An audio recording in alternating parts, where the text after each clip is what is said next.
Howdy folks, today I'm going to show you how I make my cracker crust pizza. And so I'm going to grab this. You can half this recipe if you want or change it by whatever proportions, and I will post the stuff, the ingredients and everything in the description and different proportions as well. But this is basically starting with 1 cup, and I'll throw all the metric stuff in. But you're going to use bread flour. This is very important. You want to use bread flour, and I'll explain it in a second. But I'm going to put in a little bit of salt. You don't actually need any salt if you don't want salt or sugar. I'm just going to pour in a little bit of each, and a dash of garlic. It just makes just a tiny bit makes the crust taste a lot different, and I like it. And so you're going to mix those 3 and 2 teaspoons of oil or butter, whichever you prefer. You can use olive oil, you can use any kind of vegetable oil, or you can use butter. Like I said, whatever you prefer. I use olive oil myself. It does affect the taste, so go with what you like for taste. And then I'm going to add in 5 tablespoons of water, and it's actually just a dash less. And so I will do that for 1 second here. Okay, so I've added in just a little bit less than 5 tablespoons of water, and that should be enough to mix it. Now, the proportion of flour and oil and water are what are really important here. If you get too much water, then your dough is going to be really, really sticky, and it's really hard to work with. And if you don't get enough, then it's going to be super hard or just dry and flaking off and everything, and really hard to work with. So it is important, and it's pretty much a matter of your measuring devices and the proportions of them and how you measure stuff and everything. So you will get it down with practice, but basically you want to get this mixed in really well. And I also want to throw in a pinch of powder here of the bread flour. Now this is bread flour. It has high gluten content, and the extra gluten in it is basically what allows it to bond more strongly or whatever. It basically allows it to make your crispy dough instead of crummy dough. So instead of not crispy dough. So basically you want to get this, you want to knead this around and get it into a blob. And so as you see here, at first it's going to seem pretty dry. And so I'm going to knead this around, and you can basically you squish it out here, and the moist parts will come to the outside, and then you can pick up more of it with that until you get all of that. Okay, now what I've got is I've smashed all this down into pretty much a disc, and it is just a tiny bit moist, but not very much. And so we're going to take the rolling pin here and get this stuff out of the way. And I'm going to take the rolling pin here, and we're just going to roll. Now, I'm not going to try to make an absolutely perfect circle. If you're OCD about that and your pizza has to be a perfect circle, then you can figure that out. You could probably stick it in a pan and smash it into the pan or whatever. Honestly, I don't care. I actually like the crust, and I want a decent amount of it. And a perfect circle is the smallest amount of crust you can possibly get out of any piece of dough. For those of you familiar with geometry. So, yeah. So basically, I try to make mine into, my toaster oven is about this size. And so I try to make mine so that it pretty much fits the toaster oven.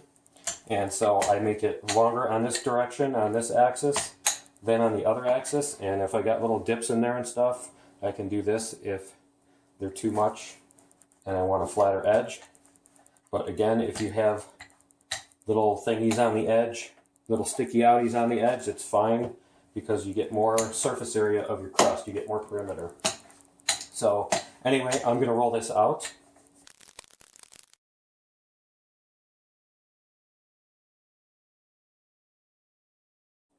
And there we go. And it is pretty much rectangular, but not absolutely perfect. And what you'll notice is that as you flip it or lift it up off the board, after you've gotten it to this size, you lift it up off the board and it shrinks. It's going to shrink a little bit. So you do want to make it a little bit bigger than your final size. Honestly, the size is not that important here. And so anyway, we're going to take this and we're going to stick it in the toaster oven. You can use a regular oven too. I like a little convection oven, and I'm going to put it in the convection oven at 425 for about 5-ish minutes, and we'll show you that in a second.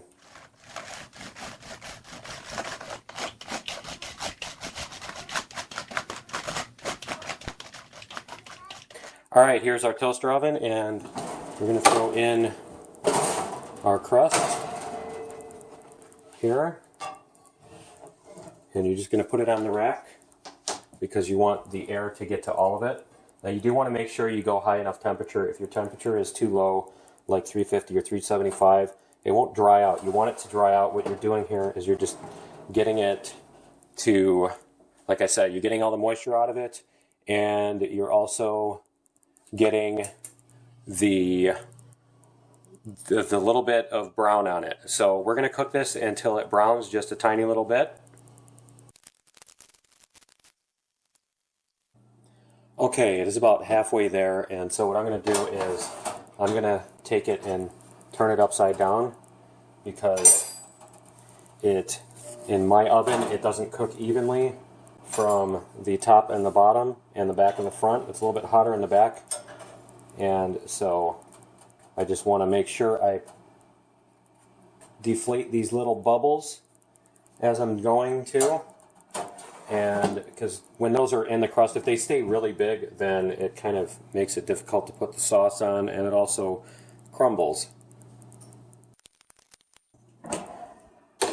Okay, it's about ready to come out, and as you see, on one side there's not much, on the other side there's just a tiny bit of brown, like right over here, just a touch of it.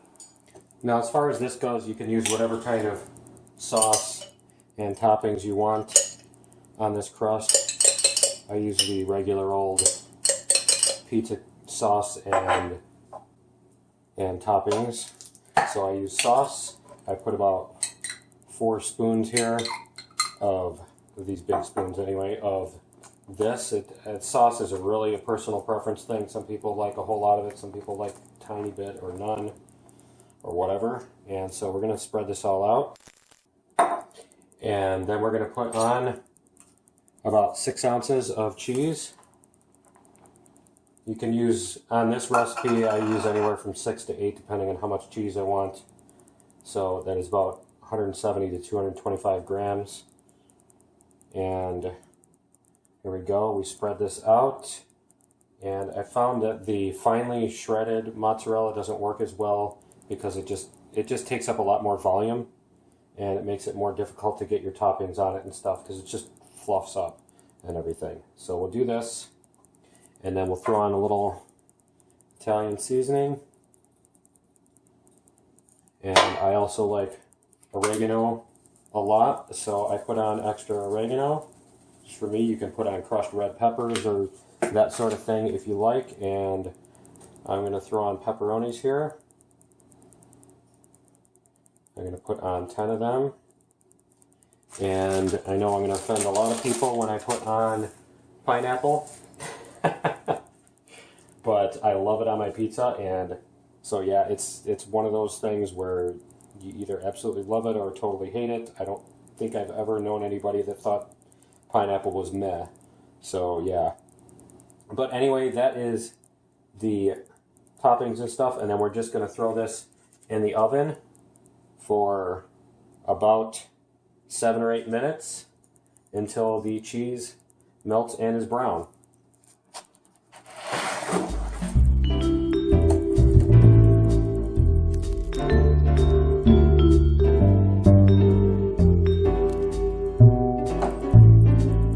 Alright, here we go. The crust is nice and solid, and the cheese is browning, so we're going to take this out. There we go.